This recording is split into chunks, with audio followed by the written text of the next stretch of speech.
What's up? Welcome back to another episode, another video of the Integrated Masculine series.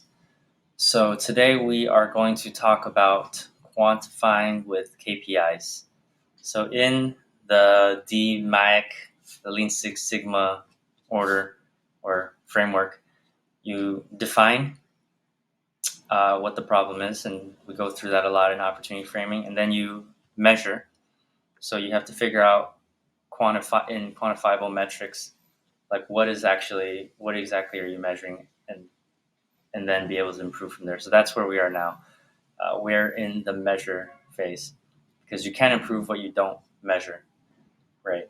And so with any problem, any challenge, any opportunity that we have in our lives, we want to, well, if we want to improve on them, we have to first try to make it quantifiable in some way so that we can actually measure progress.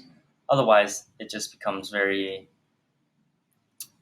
emotional, feeling based, which is not always wrong. But if you actually want to make improvements and be able to measure improvements, it has to come through something that you can actually measure. So, what are KPIs? They're, as we've talked about, they're numbers, objective measures that we can monitor and track that will show us progress towards whatever our ideal outcome is.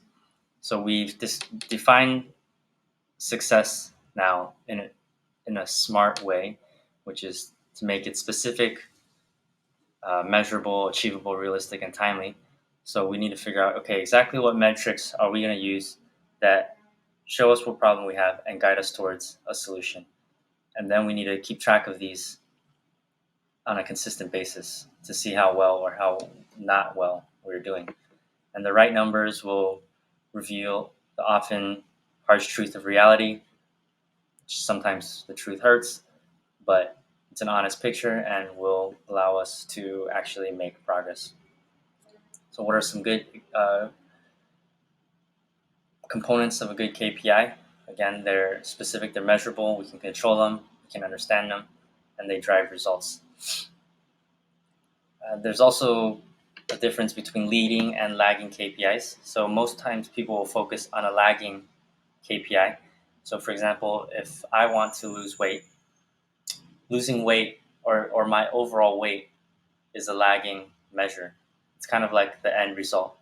The leading measures, the leading KPIs are like inputs and efforts that we can actually control specifically that will lead to the results that we're after. So if it's losing weight, it could be number of calories burned from exercise. It could be number of calories consumed. It could be the number of meals we eat a day, the number of times we go to the gym. There's a bunch of different options to figure out what leading measures actually make sense that all contribute to the ultimate lagging measure of, in this case, weight loss. So how do we select good KPIs? Well, start with a brainstorm. So again, let's go with the weight loss goal. It's a pretty common one. 5 leading and 5 lagging KPIs. So I just talked about like 4 of them of leading. Lagging is probably just, I would keep it at just that same one. But other leading measures could be, if you break food down further into specific types of food that you eat, or the number of times that you eat out, or even just the number of hours that you sleep, because that's also tied into your weight loss. If you're doing a specific sport, it could be the number of times you do the sport per week, all this stuff. So not only, right, you have the time frame as well, and I like to measure it weekly, which helps keep me on track. Then, so you come up with your list, depending on your whatever challenge you're going through. Pick 1 to 2, leading or lagging. Usually 2 or 3 KPIs per specific goal is plenty, because you probably have more than one goal. You have like a goal in your health. You probably have a goal in terms of your wealth, your relationships, your hobbies, whatever it is. There's a bunch of numbers. So if you keep it at around 2 KPIs per like aspect of your life, then you'll end up with like 9 or 10 to help you keep track in terms of your overall life.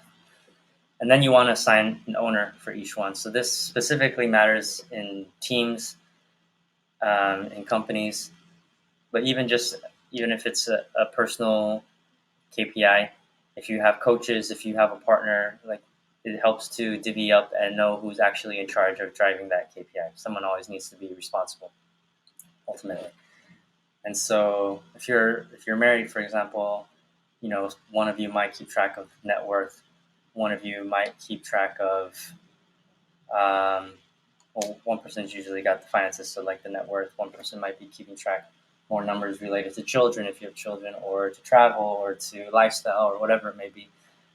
And likewise, if you have other coaches, this is part of why people hire coaches, is so you outsource both the accountability, but also like the brain power. So if you have like a fitness coach, if you have a nutrition coach, whatever, like they might be keeping track of your numbers for you, making your life easier.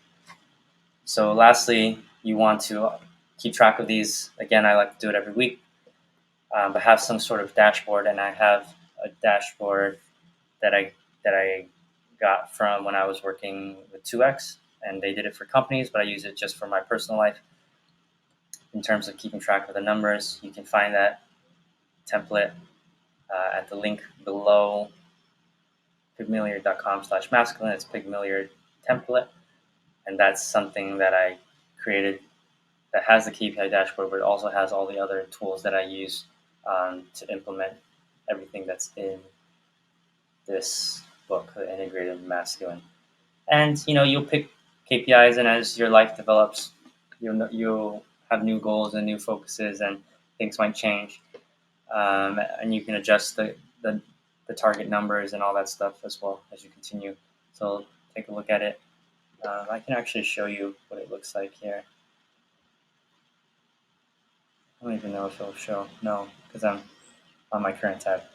So yeah,